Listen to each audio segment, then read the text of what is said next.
Yo, what's up YouTube? Welcome back to another video. Welcome back to the channel, man. And today I'm about to learn something, so sit down, listen to your boy as I educate you guys. But before we get into that, man, I just want to say happy Thanksgiving, happy holidays, all that stuff for you guys. Wish you guys many blessings, much success, and whatever goals y'all trying to achieve, man, y'all be sure to go ahead and tackle those goals, man, because time is of the essence, every second matters, so be sure to stay on that grind and be sure to take advantage of your time. Yeah, I didn't mean to rhyme, but it so happened to rhyme like that. But like that, we just gonna jump into the weighted shift knob, man. Ever since I posted that I changed the shift knob on YouTube and on my Instagram, people have been asking me, yo, Ant, where you get that shift knob from? Who makes that shift knob?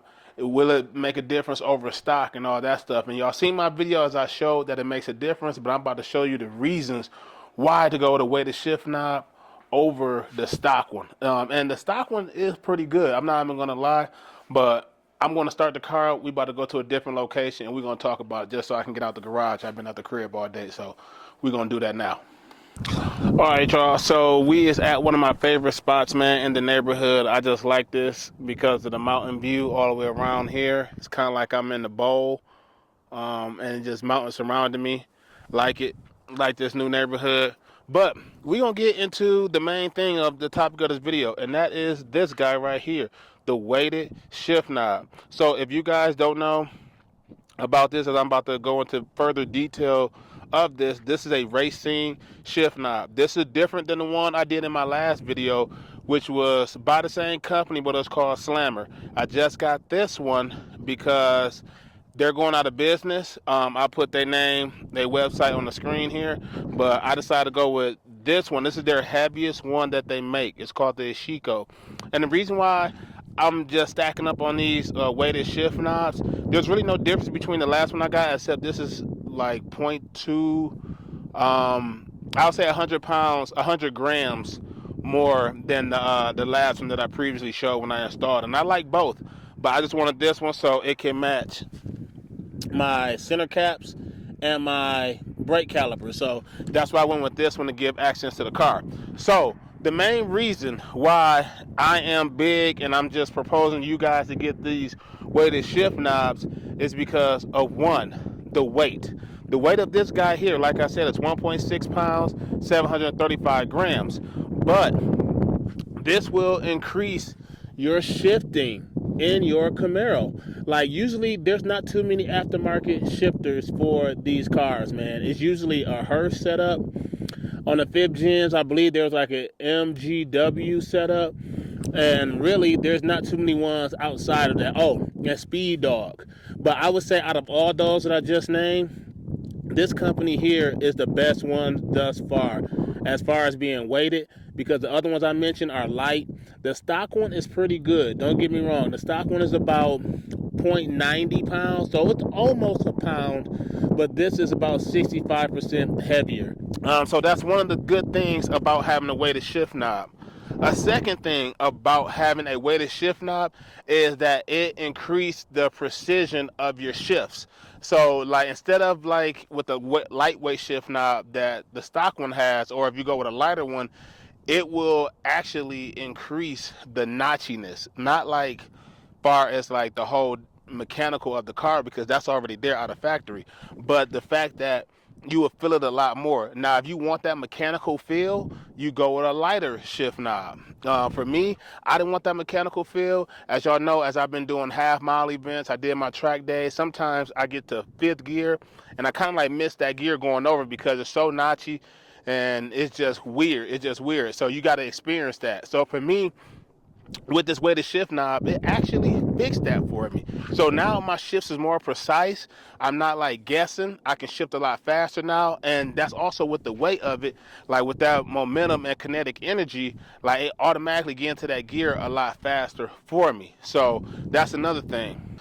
Number 3 is one that I like about the shift knob is that it's smooth, very smooth. So this here, I'm just spinning this on for you guys because I just want to show you that at the beginning.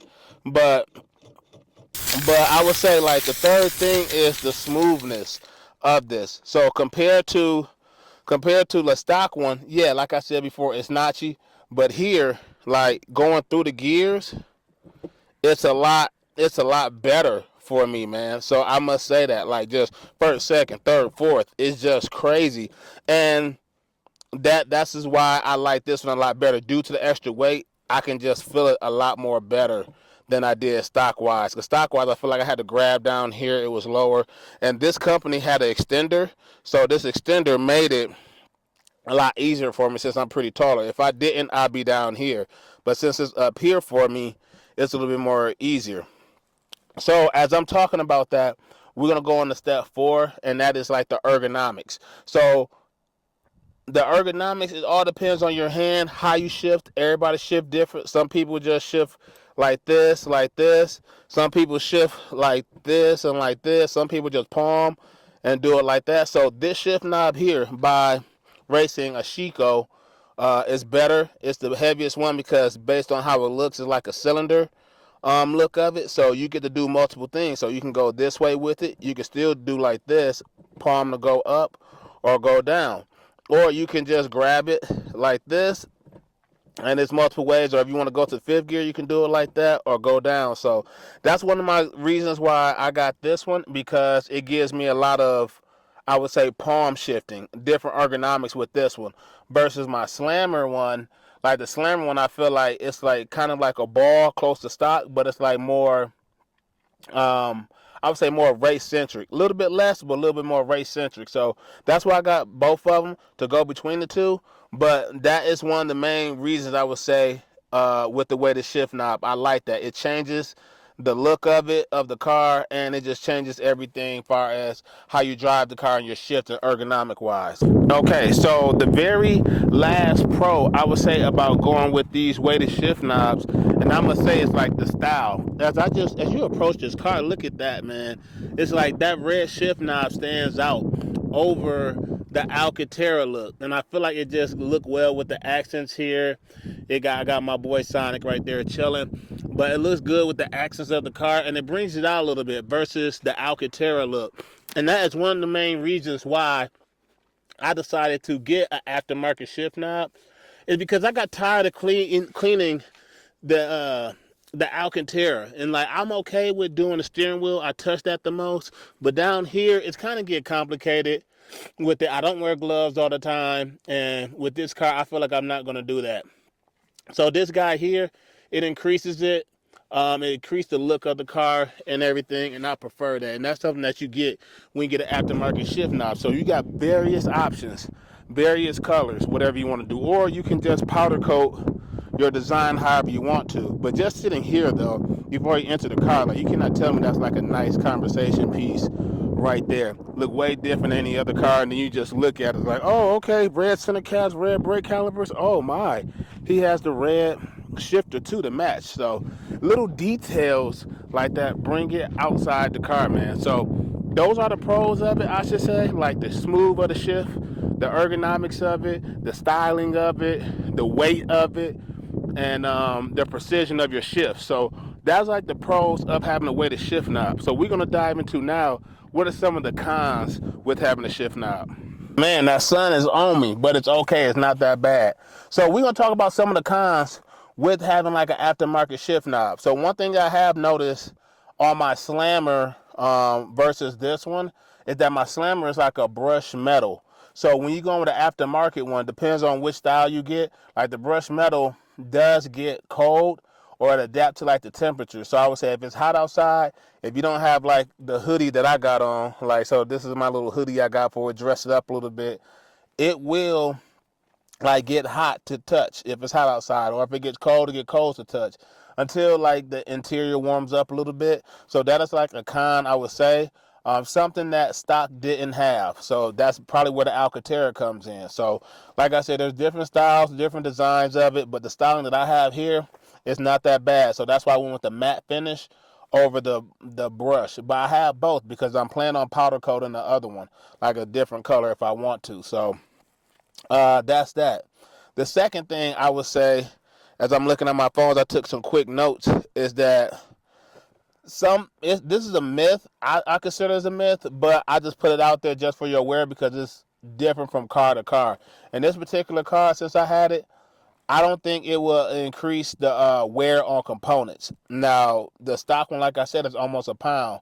Me going up, adding 65% weight to it, I don't think it's going to impress it, because this car is known to come out with short shifters. They meant to shift fast and so forth. But that is something to be aware of if you go with a weighted shift knob, because it affects different components, and depends on how hard you on the gear, slamming it, that could affect that. So that's something else to be aware of.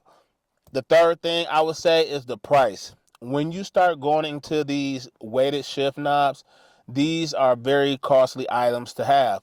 Now, for me, I caught a deal. That's why I'm looking out for you guys, because if you guys get these Raceseng products, you can Google it on the internet and everywhere, man, that these Raceseng shift knobs are very high quality. They are made very well, but they are also pricey. So, I mean, some of their shift knobs ranges between 150 all the way to 500. There are some people that pay 500 for shift knobs, and it's crazy because it's custom. Like, I seen one video where a guy bought an all gold shift knob from them, and that was $500. But he said the experience was great. I don't think I would pay that much for a shift knob, because I mean, it serves one purpose of doing that, to improve my shifting. But I mean, that's what he wanted to do.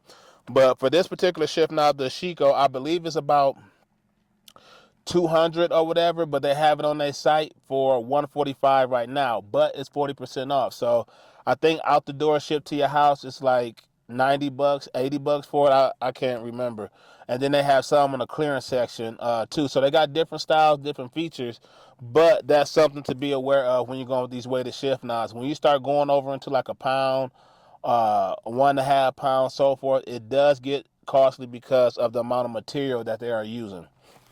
The fourth thing I would say is the adaptation, to get adapted to it, because your shifting is going to change a lot. I'm not even going to tell you like, oh man, it was easy. It definitely takes some getting used to, because you've been driving, like for me, I've been having this car for almost 3 years now, and I'm used to like the factory shift knob. Now with this one, it's a little bit bigger, it's a little bit bulkier. The weight is a little bit different, so it changed the way I drive. So I have to get used to that. Do it take long to get adapted to the shift knob? I'll probably say after a couple days or a week, depends on how often you drive your car, you would get used to it. But for me, I would say since I drove the cars, I got excited in driving it. I've been driving it every day, and I got used to it pretty quickly. It's just now, how fast do I want to shift? How aggressive I want to shift? Like, I need to practice doing that more, especially at the track and stuff like that. On the street, it seems pretty fine, me adapting to it. So that's something I can say there. Other than that, though, this is a great quality product. I'm not even going to lie to you guys and say that it's BS, because if I put my name on it or anything like that, I stand by it, man. So, and if this company was still in business, I would actually reach out to them to see, can I get their product on my website, man, because I really like how it looks. Just zooming in, like, look at that. Just look at the look of it, the feel. This is the actual brush underneath there before they paint it matte red. So that is something I do like about it, and they got their own design, so it's reverse up. If you got to reverse down, the R be down there or to the left. So they got different gear patterns there, man. And like I said, go check out their site. I'm not sponsored by this video. I just wanted to get something, because this is one mod that I never thought that would make a difference and improve my driving experience, and it has. I mean, because just doing that, and then when I'm driving, it's so easy. Like, I was just sharing it to multiple people that was asking me on Instagram, and then people asking me on like Facebook when I shared it. Like, it's so easy. Like, just going into gear when I'm driving. You see that? Like, that went to second gear for you guys. Just no effort. And then this is another part. Like, in the middle, it takes some effort to the wiggle. You know, us manual guys, we like to wiggle. You know, we do it too long, we playing with it. But pause. But it just goes into gear like that. Literally, if I'm driving, I can go up with a finger and it will go into gear, or going back like that. Something you can't do in stock, but the weight is there. So like that, man, that's pretty much gonna wrap this video up. Y'all let me know what y'all think about weighted shift knobs. Have you ever had a weighted shift knob? Are you considering getting a weighted shift knob based on this video or any other manual car you've driven before? So y'all drop a comment below. Let me know what y'all think. And be sure to go check out Raceseng's website. I don't know when the Black Friday sales end, but they have a Black Friday sale going on and it's 40% off. By the time y'all get this video, it's probably too late, but I shot it out to them already on my last video. So hopefully I spread the word out there and you all be able to get one of these products, man, because it's a very good product and you will not be mad at it, man. I'm not going to like bullshit you guys at all, man. Like, this is something that I would recommend for you guys if you guys got a manual. So, and it help out with the no lift shifting, man. It helps out with the no lift shifting when I did do it. So that's gonna wrap this video up. If you guys enjoyed this video, y'all know what to do. Hit that like button, subscribe, and don't forget to follow the MOC. They have my featured channel list of this channel. So like that, I'll see you guys in the next video.